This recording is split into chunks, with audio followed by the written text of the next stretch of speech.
창세기 41장 41절로 57절까지 말씀 가운데서 50절부터 57절까지 한 절씩 교독하겠습니다. 제가 먼저 50절 말씀 봉독합니다. 흉년이 들기 전에 요셉에게 두 아들이 나되 곧 온의 제사장 보디베라의 딸 아스낫이 그에게서 낳은지라. 요셉이 그의 장남 므낫세라 하였으니 하나님이 내게 내 모든 고난과 내 아버지 온 집의 일을 잊어버리게 하셨다 하며, 차남의 이름을 에브라임이라 하였으니 하나님이 나를 내가 수고한 땅에서 번성하게 하셨다 함이었더라. 애굽 땅에 7해 풍년이 그치고 요셉의 말과 같이 7해 흉년이 들기 시작하며 각국에는 기근이 있으나 애굽 온 땅에는 먹을 것이 있더니 애굽 온 땅이 굶주리매 백성이 바로에게 부르짖어 양식을 구하는지라. 바로가 애굽 모든 백성에게 이르되 요셉에게 가서 그가 너희에게 이르는 대로 하라 하니라. 온 지면에 기근이 있음에 요셉이 모든 창고를 열고 애굽 백성에게 팔세 애굽 땅에 기근이 심하며 각국 백성도 양식을 사려고 애굽으로 들어와 요셉에게 이르렀으니 기근이 온 세상에 심함이었더라. 아멘. 이번 주에 국회의원을 뽑는 선거가 있습니다. 그래서 말씀을 준비하면서 예전에 읽었던 윌리엄 윌버포스라고 하는 사람에 대한 이야기가 생각이 났습니다. 이건 몇 해 전에 읽었던 건데 한 대학 교수가 쓴 이야기입니다. 한국의 정치 상황을 보면서 영국의 정치가인 윌리엄 윌버포스에 대해서 글을 썼는데, 그의 주장에 따르면 영국 정치는 그야말로 이 윌버포스 이전과 이후로 나눌 수 있을 만큼 그렇게 엄청난 역할을 윌리엄 윌버포스가 했다라고 그렇게 이야기합니다. 두 가지의 중요한 일을 그가 했는데, 하나는 뭐냐? 관습을 깨고 영국의 정치판 수준을 끌어올렸다는 거예요. 19세기 초까지 영국의 이 정치 풍토는 그야말로 쓰레기였습니다. 도덕적으로 타락한 정치인들이 자신은 엉망진창으로 살면서도 말이죠, 자기의 지지자들을 돈으로 매수하고 그리고 여러 가지 이권으로 매수해서 그래서 자기를 지지하게 만드는 정치를 하는 그야말로 하수처리장 같은 곳, 그것이 바로 정치판이었다 하는 거예요. 근데 그럴 수밖에 없었던 것이 뭐냐? 그 당시 영국 상류 사회가 그야말로 도덕적으로 정신적으로 완전히 썩었기 때문에 그렇습니다. 왕족부터 시작해서 힘 있는 정치가들이 그야말로 권모술수를 가지고 온갖 어떤 그런 비리와 부끄러운 짓을 서슴지 않고, 힘이 있으니까 맘 놓고 뭐 술 마시고 도박하고 그 다음에 음란한 짓하고 그렇게 살면서 말이죠. 그러면서 그냥 사회 전체에 어떤 그런 아주 부끄러운 영향을 주고 있던 그런 시대였기 때문에 정치가 그렇게 된 거예요. 자, 그런데 이런 정치판에 1780년 21살의 나이에 윌버포스가 입문을 하게 됩니다. 그러면서 그는요, 의회가 국가의 도덕을 만들어내는 조폐국이 되어야 한다라고 그렇게 믿으면서 이 정치인들의 도덕적 수준을 끌어올리는, 어떤 가치를 끌어올리는 그런 운동을 시작했습니다. 그는 대의 명분을 사회적 압력으로 활용하는 아주 굉장히 용이 주도한 전략을 구사하면서 고위 공직자들의 과도한 음주, 알코올 중독이 너무 많았으니까 그 다음에 음란행위, 도박, 이런 비도덕적 행위들을 적발하고 고발할 수 있는 법령들을 만들었어요.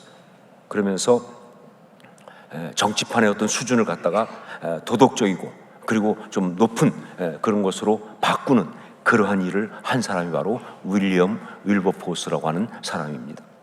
자, 이 사람이 또 한 가지 했던 게 뭐냐? 바로 노예제의 폐지였습니다. 노예제의 폐지. 그 당시 영국은요, 국가 수입의 3분의 1을 그 노예 무역을 통해서 걷어들일 만큼 노예 무역이 엄청났습니다.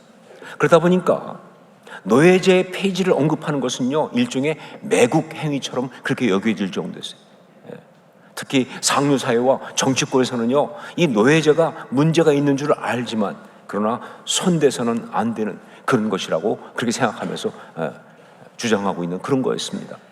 자, 그런데 이 윌리엄 윌버포스는요, 이 노예제 폐지를 위해서 그의 평생을 바치면서 그것과 싸운 것이죠.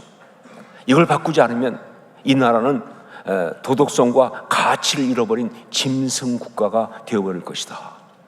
그렇게 되면 이 나라에는 소망이 없다라고 그렇게 믿으면서 이 노예제 폐지를 위해서 사력을 다해서 싸웠습니다.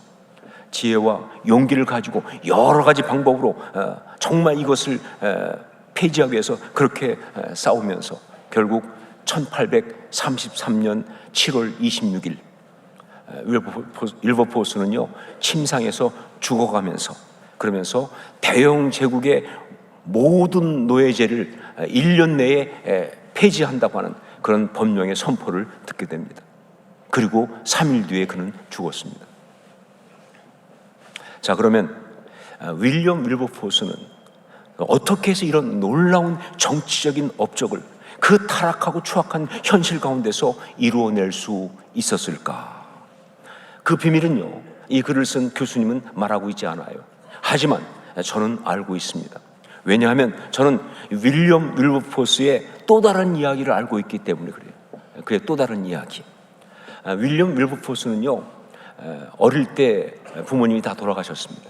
그러다 보니까 이제 큰아버지 집 그리고 작은아버지 이렇게 살게 되는데, 특별히 신앙이 좋은 작은아버지의 영향 가운데 성장을 했어요. 그러면서 캠브리지를 갔고, 그리고 21살에 이제 정치에 입문을 한 거예요. 그런데 정말 타락하고 추악한 그 정치 현실 가운데 그가 갈등하면서도 거기에 그냥 적응하고 있었어요. 그러다가 25살 되었을 때 그가 예수님을 인격적으로 만납니다. 자, 그러면서 그는 고민하기 시작해요. 예수님 인격적으로 만나고 나니까 이 정치판에 내가 그냥 계속 있어야 되느냐 하는 고민이 생기는 거죠. 그래서 그는 정치판을 떠나서 목회자가 되려고 그랬어요. 성공의 사제, 사역자가 되려고 생각을 했어요. 이런 고민을 하면서 그가 이제 누구를 만나냐면 바로 자기의 작은아버지의 아주 친한 친구인 존 뉴턴 목사님을 만납니다. 존 뉴턴 목사님은 유명한 분이죠. 바로 우리가 잘 알고 있는 어메이징 그레이스, 나 같은 죄인 살리신 그 찬송시를 작사한 분이에요. 한때 노예상이었다가 회심하고 굉장히 사역을 정말 놀랍게 하던 그런 분인데, 그분을 만났어요. 그때 그분이 이 존 뉴턴, 윌리엄 윌버포스에게, 그리고 사실은 윌리엄 윌버포스만이 아니라 인류에게도 정말 중요했던 그런 아주 중요한 조언을 하게 됩니다. 그것이 뭐냐면, 너의 일터는 바로 하원이다.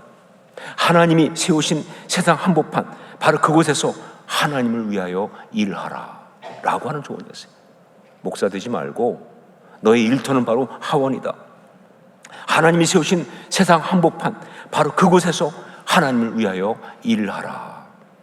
그래서 그는 그때부터 정치판 한복판에서 치열하게 싸우면서 그것을 바꾸어 나가는 것을 그의 사명으로 여기면서 그렇게 사역을 했던 것이었습니다. 여러분, 참 신앙은요, 죄악된 이 세상 한복판에서 하나님의 사람으로 언약을 붙들고 살아가는 것, 그게 참 신앙입니다. 예, 참 신앙은 죄악된 이 세상 한복판에서 하나님의 사람으로 언약을 붙들고 살아가는 것, 이게 참 신앙이에요. 신앙을 지키겠다고 세상을 떠나서 현실을 부정하면서 외면하면서 그렇게 살아가는 거, 그거 절대로 진짜 신앙 아닌 거예요. 예, 윌리엄 윌버포스처럼 그렇게 하나님이 세우신 자리가 정치판 한복판이라면 그곳에서 세상 정치를 하면서 하나님의 나라를 이루기 위해서 살아가는 것, 이것이 목사가 되는 것보다 훨씬 더 중요한 신앙의 길이다, 그런 이야기예요. 여러분, 여기에서 마음속에 이런 질문이 올라올 수 있습니다. 그런데 유 목사님, 근데 왜 유 목사님은 목사가 되셨습니까? 이런 질문이 올라올 수 있죠. 아니, 목사가 되는 것보다 그게 더 중요하다며 왜 유 목사님은 목사가 되셨습니까? 여러분, 저는 세상을 떠나서 세상과 다른 이 교회 안에서 목회하고 있다고 생각하지 않습니다. 저는 세상을 감당하지 못해서 피해서 목회자가 된 것이 아니다, 그 말이에요. 왜냐하면 여기 저의 부르심과 사명의 현장인 이 교회 안이 사실은 세상이기 때문에 그렇습니다. 예, 여기는 개념상은 하나님의 나라지만 실제는 세상이에요. 교회 안에 성도란 이름으로 다 모여있지만 그러나 여기도 세상이다. 어떤 면에선 세상보다 더 치열하고 교활하게 죄가 기승을 부리는 곳, 바로 그곳이 이곳이다 하는 거예요. 그러니까 저의 사역은 여기서 거룩한 성도들과 함께 천국을 누리는, 세상과 다른 천국을 누리는 그런 것이 저의 사역이 아니고, 사실은 성도들과 함께 우리들 가운데 있는 죄와 싸우는 거예요. 세상과 싸우는 거예요. 이게 바로 저의 사역이에요. 저는 분명히 압니다. 제가 만약 이 사실을 잊어버리면 저는 그 순간부터 시험 들고 좌절해서 목회를 할 수 없다는 것을 많이 경험했어요. 정말 다 하나님의 사람, 거룩한 사람 이렇게 생각하고 있으면요 실망스럽죠. 시험 들죠. 어떻게 교회가 이럴 수 있어? 어떻게 교회 성도들이 이럴 수 있어? 아니요, 다 죄인들이잖아요. 다 죄인들이 모인 것 아닙니까? 그게 맞는 거예요. 저한테, 제게는 바로 목회가, 이 교회가 세상 가운데서 신앙을 지키며 하나님 나라를 이루어가는 치열한 바로 그런 신앙의 길이 된다는 것이죠. 오늘 말씀은 요셉이 애굽의 총리가 되어서 그야말로 멋있게 성공적으로 일하면서 살아간 그러한 이야기입니다. 모든 신앙의 사람들이 다 부러워하는 바로 그런 이야기죠. 그렇죠? 야, 정말 그렇게 믿음을 열심히 지키더니 결국 이렇게 복된 삶을 사는구나. 총리가 돼서 정말 이렇게 축복받으면서 이렇게 생각할 수 있는 바로 그런 말씀이에요. 그래서 많은 경우 이 본문을 설교할 때 이렇게들 제목을 잡습니다. 신앙의 축복, 혹은 믿음의 결론인 축복, 이런 식으로 붙일 수 있는 그러한 말씀처럼 보인다 그 말이에요. 그러나 아니죠. 오늘 말씀의 진짜 메시지는요, 그것보다는요, 세상 한복판에서 하나님의 사람으로 아름답게 살아가는 참신앙, 이게 진짜 메시지예요. 세상 한복판에서 하나님의 사람으로 아름답게 살아가는 참신앙. 그렇습니다. 요셉은 지금 윌리엄 윌버포스처럼 그렇게 애굽이라고 하는 치열한 세상 한복판에서 총리로서 정치를 하고 있는 거예요. 그것도 7년 풍년과 이어서 오는 7년 흉년이라고 하는 굉장히 격변하는 상황 속에서 사람들의 욕망과 이기심, 그리고 근시안적인 단견들이 충돌하는 그런 죄와 어려움을 지혜롭게 조정하고 경영하는 그러한 일을 지금 멋지게 감당하고 있는 것이다 그 말이에요. 사람들이 풍년이 막 오니까, 그러니까 많이 걷었으니까 좀 내놔라, 따로 모아두자, 그거 들을 것 같아요? 아니, 풍년 돼서 그래서 많이 생겼으니까 이제 좀 내놓으라면 내놓을 것 같으니까 말이에요. 사람들은 안 내놓죠. 많으면 많을수록 더 갖고 싶어 하죠. 그리고 또 이런 말 하지 않겠어요? 아니, 이렇게 풍년이 계속되고 있는데 무슨 흉년이 온다는 거야? 불길하게 재수없게. 그러지 않겠습니까? 얼마나 근시안적인데요. 얼마나 아집이 센데요. 그러다가 또 이제 그 정작 흉년이 되었을 때는 그 40년 흉년 기간 동안에 계속 살아야 되니까 저장한 것을 조금씩 나눠 먹어야 되는데 그게 가능하다고 생각하세요? 난리 나죠. 더 달라고. 마치 맡겨놓은 거 가져가듯이 막 내 거라고 우기고 말이죠. 그러면서 아우성칠 텐데, 말씀이 나오는 것처럼. 이런 인간의 욕망과 이기심과 아집이라고 하는 그 죄성들이 막 충돌하는 가운데 그걸 조정해 가면서 상황을 경영해 가는 그 어려운 총리의 일을 요셉이 하나님의 영에 감동된 하나님의 사람으로 멋지게 감당하고 있다 그 말입니다. 한때 유행했던 말 그대로 그 어려운 일을 요셉이 해내지 말입니다. 태양의 후예. 그 어려운 일을 요셉이 해내지 말입니다. 어떻게 그렇게 할 수 있었을까? 이게 진짜 중요한 메시지. 사실은 어떻게 그렇게 할 수 있었을까? 이게 정말 오늘 우리에게 중요한 메시지예요. 어떻게 우리가 이 세상 한복판에서 하나님의 사람으로 우리에게 맡겨진 그 사명을 감당하며 살 수 있을까? 어떻게 해야? 이게 중요하니까. 이게 정말 중요한 메시지죠. 그 대답을 주는 것이 놀랍게도 요셉이 낳은 두 아들의 이름이에요. 여러분, 성경에 나오는 이름은요, 영적인 메시지를 그 안에 담고 있는 경우가 참 많습니다. 특별히 이렇게 요셉처럼 아주 영적인 어떤 그런 상황들, 그런 상황 속에서 자녀를 낳고 그리고 그 자녀의 이름을 지어줬다고 한다면 절대 그 이름은요, 부르기 쉬운 이름이라든가 부르기 좋은 이름 정도가 아닐 것이다. 사람이 자녀를 낳는다는 것은요, 그건 그의 삶에서 굉장히 중요한 의미가 됩니다. 하나님의 형상대로 지음받아서 이 땅에 태어나서 이제 그 사람이 성장하면서 그러면서 열매를 맺는 것이 바로 그것이기 때문에 자녀를 낳는다는 것은요, 정말 삶에 너무 중요한 의미가 되는 거예요. 더군다나 여기 요셉처럼 언약을 받고 그 언약을 이어가는 언약의 삶을 사는 사람인데, 그런데 고향을 떠나서 애굽에 와서 살았잖아요. 그러다가 그곳에서 아들을 낳았다고 한다면 이건 느낌이 다르죠. 이건 정말 특별한 이야기죠. 그의 인생에 정말 큰 의미로 다가올 수밖에 없다, 그 말입니다. 그러므로 그때 요셉이 그 아들들에게 지어준 이름은요, 그냥 이름이 아니죠. 그것은 바로 그곳에서 하나님의 사람으로 살아가는 그의 삶의 고백이었습니다. 요셉은 분명히 그렇게 이름을 지었을 것이다, 삶의 고백으로. 그렇기 때문에 그 이름들이 애굽이라는 세상 한복판에서 하나님의 사람으로 아름답게 살아갈 수 있는 참 신앙의 비밀을 그대로 보여주고 있다는 것이죠.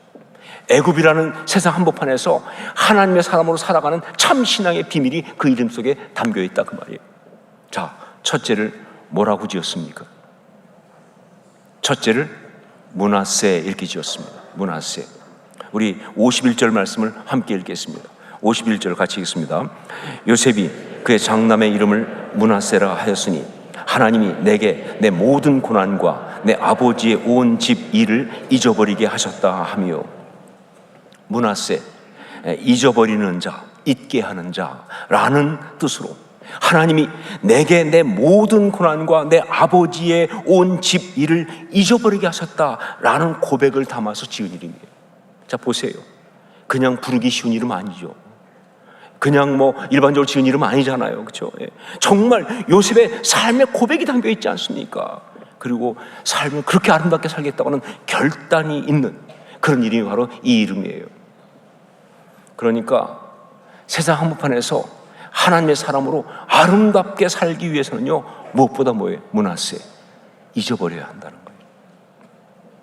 거예요. 세상 한복판에서 하나님의 사람으로 아름답게 살기 위해서는요, 무엇보다 먼저 므낫세, 즉 잊어버려야 한다는 거예요. 지난날의 고난과 고통에서 온 그 쓰리고 아픈 기억, 그 쓴 뿌리를 잊어버려야 한다는 거예요. 여러분, 고난은 축복이다, 고난이 축복이다 들어보셨나요? 여러분, 이건 만고불변의 진리예요. 이 땅을 살아가는 사람들 가운데서 고난을 통과하지 않고도 아름다울 수 있는 사람은 한 명도 없다, 그 말입니다. 힘들고 어려운 시간을 거쳐야 그 인격이, 그 신앙이 제대로 아름답게 설 수 있으니까 고난을 통과하지 않고 아름다울 수 있는 사람은 아무도 없는 거예요. 자, 그런데 문제는 그 고난이라는 것이 우리한테 데미지를 남긴다는 게 문제예요. 그 고난이라는 것이 그걸 통과하는 동안에 우리한테 데미지를 남긴다. 어떤 종류이든 그 고난을 통과해야 아름다울 수 있는데, 어떤 종류든 그 고난은 반드시 우리한테 데미지를 남긴다는 거예요. 아픈 기억과 그리고 상처를 남긴다는 게, 이게 문제가 되는 거예요. 그래서 많은 사람 경우 고난을 통과하고 났는데도 아직도 그 고난에 잡혀 있어요. 고난을 다 통과하고 지나갔음에도 불구하고 그 기억과 상처에 잡혀서 거기서 벗어나지 못하고, 그것 때문에 삶이 아름답지도 못하고, 그것 때문에 삶이 행복하지도 않은 그런 경우가 너무 많다는 거죠. 외상 후 스트레스 장애라는 것이 있습니다. PTSD라는 것이죠. Post Traumatic Stress Disorder이라고 하는 것에 그 말이에요. PTSD, 외상 후 스트레스 장애. 전쟁이나 재난이나 어떤 사고나 충격적인 그런 것을 겪었을 때 그것이 끝났음에도 아직도 그 공포에 잡혀 있는 거예요. 아직도 그 두려움에 잡혀 있는 거예요. 그래서 그것 때문에 정상적인 생활을 제대로 못하는 경우, 그런 정신질환을 이야기합니다. 자, 그런데 여러분, 이 PTSD가 일부 특별한 사람들만 있는 그런 증상인 줄 아세요? 아니요. 사실은 모든 사람이 다 거기에 걸려 있어요. 네, 여기 있는 모든 사람이 다 PTSD에 해당이 된다 그 말입니다. 물론 정상적인 생활을 할 수 없을 만큼, 장애가 될 만큼 심각하지 않을지 몰라도요, 예, 어느 정도는 다 사람들은요, 지난날에 겪은 어려움 때문에 살아가면서 지금도 내적인 고통을 겪어요. 내적인 혼동이 있습니다. 관계의 어려움이 있습니다. 영적으로 아주 심각한 문제를 자꾸 겪게 되는 것이죠. 예, 이게 모든 사람들의 이야기예요. 그래서 문하세 영성이 필요한 것입니다. 그래서 우리한테는 문하세 영성이 필요한 거예요. 우리가 이 땅에서 아름다운 하나님의 사람으로 제대로 살기 위해서는요, 무엇보다 먼저 그 고난의 기억을 잊을 수 있는, 즉 일종의 PTSD를 극복할 수 있는 잊어버림의 영성, 즉 문하세의 영성이 꼭 필요하다는 것이죠. 사람들 가운데 보면요, 진짜 열심히 사는 사람 있거든요. 돈도 열심히 벌고, 뭐 일도 열심히 하고, 뭐 업적도 막 이루려고 하고, 막 어떤 그런 권력과 자리에 올라가려고 애쓰고, 막 그렇게 열심히 사는데 삶이 아름답질 않아.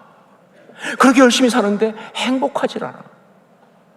심지어 신앙인들 가운데 정말 열심히 믿는데 막 그냥 뭐 열심히 신앙생활하고, 막 그냥 뭐 기도도 열심히 하고, 막 눈물 콧물 쏟아가면서 기도하고, 사역도 막 열심히 하고, 그런데 아름답지 않아.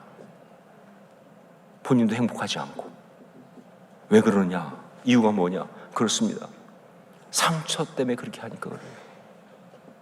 그 동기가 그게 다른 게 아니라 상처 때문에 그렇게 열심히, 그렇게 치열하게 하니까 아름답지 않은 거예요. 행복하지 않은 거예요.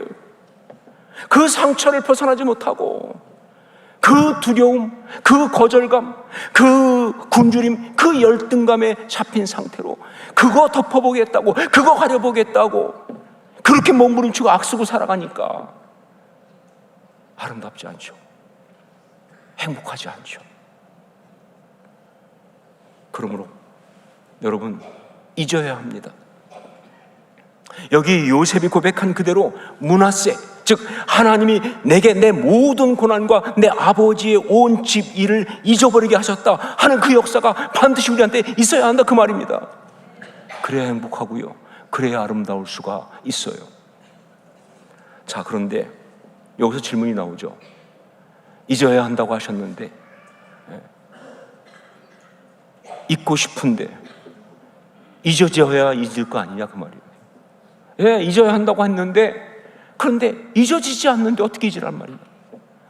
예, 기억하고 싶지 않지만 자꾸 기억이 나는 걸 어떻게 하면 좋으냐 그 말이에요. 벗어나고 싶지만 자꾸 속에서 그 감정이 올라오고 있는데 어떻게 벗어나냐 그 말이에요. 이게 문제죠. 바로 그래서 여러분, 문하세 영성은요, 단지 기억하지 않고 잊어버리라는 그런 이야기가 아니에요, 절대로. 예, 요셉도 분명히 고백하지 않습니까? 예, 보세요. 요셉이 나는 다 잊었다 이렇게 말하지 않잖아요. 여러분, 다 잊었다라 말하는 사람은 아직 안 잊은 거예요. 사람들 중에 나 마음 비웠어, 안 비운 거예요. 그게 이렇게 마음대로 안 되는 거예요. 요셉은 뭐라고 말하고 있습니까? 내가 다 잊었다 이렇게 말하지 않고 하나님이 내게 내 모든 고난과 내 아버지의 온 집 일을 잊어버리게 하셨다라고 말하잖아요. 하나님이 내게 내 모든 고난과 내 아버지의 온 집 일을 잊어버리게 하셨다. 예, 무슨 얘기예요? 그러니까 정답은 뭐예요? 바로 은혜. 이게 정답입니다. 은혜. 예, 지난날의 이야기를 잊어버리는 것이 아니라 그걸 다 생생하게 기억하지만 그 모든 것이 결국 하나님이 나를 아름답게 하시기 위해서 역사하신 은혜였다라는 그 전환이 있느냐, 그게 중요하다 그 말. 이걸 전환시킬 수 있는 바로 그 역사, 이걸 말하는 거예요. 몇 해 전에 제가 메일을 하나 받았는데, 그 메일은 제가 미국에서 목회할 때 그때 찬양팀으로 열심히 섬겼던 한 자매로부터 온 거였어요. 이 자매가 갑자기 메일을 보내서 뭔가 봤더니 그냥 처음에는 인사를 하는데, 결국 그 메일의 진짜 내용은 뭐냐면, 자기가 어떤 찬양에 너무 은혜를 받아서, 정말 그 찬양함을 하면서 너무 은혜 받아서 이 은혜를 나누고 싶어서 목사님께 이렇게 메일을 드리게 됐다는 그 이야기죠. 근데 그 찬양이 어떤 찬양이냐 보니까 손경민 목사님이 만든 은혜라고 하는 찬양이었어요. 물론 저도 이미 알고 있던 찬양입니다. 그리고 저도 많이 은혜를 받았던 찬양이었어요. 그런데 제가 좀 의아했던 건 뭐냐, 이 자매가 미국에 사는 자매잖아요. 그리고 젊은 자매인데 어떻게 그 찬양의 은혜를 받았을까 하는 거예요. 왜냐하면요, 이건 물론 뭐 저 전문가는 아니지만 그냥 제 느낌이지만, 그 찬양은 그 가사라든가 그 다음에 어떤 그런 곡의 어떤 분위기상 좀 옛날스러운, 좋게 말하면 옛날스러운, 좀 나쁘게 말하면 촌스러운 그런 곡이잖아요, 그렇죠? 그러니까 가요로 말하면 약간 트로트 같은, 그러니까 CCM의 트로트라고 말할 수 있는 그런 느낌인데, 어떻게 그 자매가 그 찬양을 그렇게 좋아할 수 있을까? 이게 상당히 처음엔 의아했어요. 근데 바로 제가 그 이유를 알았죠. 왜냐하면 찬양 제목이 뭐예요? 은혜니까. 은혜니까 은혜 받은 거죠, 그렇죠? 예, 다른 게 아니라 정말 투박하지만 정말 진정성 있게 고백하는 모든 것이 은혜였어. 이게 가슴을 친 거예요. 그 가슴을 터치한 거예요. 그 고백이 그렇게 강력한 임팩트가 있던 이유를 나중에 손경민 목사님의 간증을 통해서 알게 되었습니다. 어느 집회에서 했던 간증을 기사를 만들어서 쓴 걸 보니까, 이 손경민 목사님은요, 태어나면서 얼마 안 돼서 가정이 깨졌어요. 아버지 어머니가 이혼했습니다.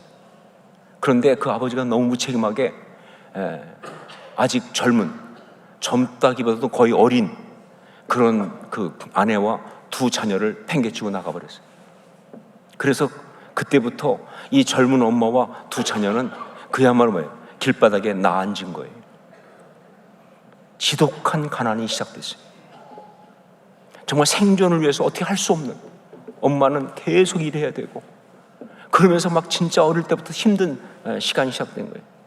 근데 그런 가운데도 그 어머니가 정말 열심히 기도하고 새벽 기도하고 그런 신앙의 사람이어가지고, 이 손경민 목사님 기억하는 것은, 새벽 기도 끝나고 될 쯤 되면 자기들은 자고 있으면 갑자기 그 얼굴에 물이 막 뚝뚝 떨어진대요.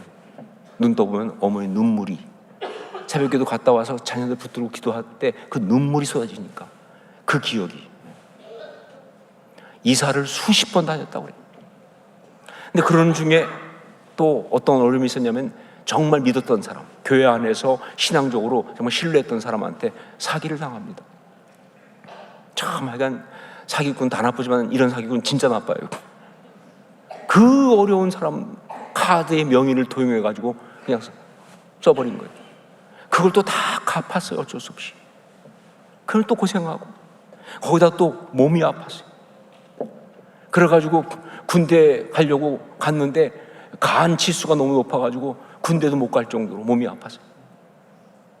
공부하고 싶었지만 대학을 갈 수 없으니까 그 시간에 일하러 가야 되니까 대학도 못 가고, 하여간 이런 아주 어려운 시간을 보내면서 이분이 성장한 거예요. 그러다가 2018년 이제 늦게 신학 공부하고 그래가지고 목사 안수를 받게 되니까 얼마나 감동이 왔겠습니까? 늦게 목사 안수 받으니까 얼마나 감격했겠어요. 그래서 그때 그 목사 안수 받기 전에 그 감격, 그걸 가지고 쓴 찬양이 바로 은혜라는 찬양이에요. 그동안 많은 어려움이 있었지만 그 가운데 정말 하나님께 받은 은혜가 또 많더라. 이것도 은혜였고 저것도 은혜였고 아주 여러 가지 은혜 받은 게 많다는 걸 발견하면서 그걸 찬양으로 만들어서 올려서 이렇게 찬양을 만들었는데, 그런데 정작 발표를 못합니다. 뭔가 성령이 막으시는 거죠. 그래서 그냥 둬요. 뭔가 마음에 안 드니까. 그러다가 2년 뒤에 다시 그것을 손보는데 그때 찬양 가사를 다 뒤집어 엎었어요. 왜?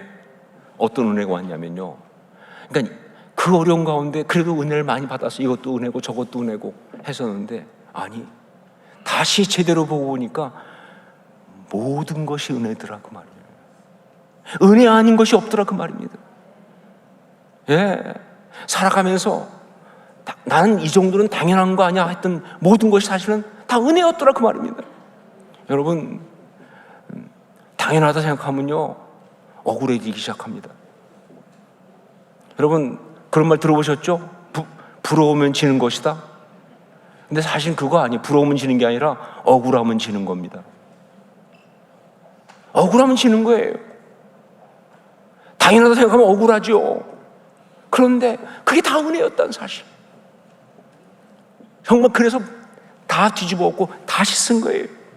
그 싫어했던 모든 시간들과 어려운 것과 힘든 것들 다 그것이 특별한 한없는 은혜였다는 사실을 고백하지 않을 수 없었기에, 그게 바로 모든 것이 은혜라는 고백의 이 찬양이죠. 손경민 목사님의 이 찬양, 이 고백이 바로 므낫세의 영성입니다.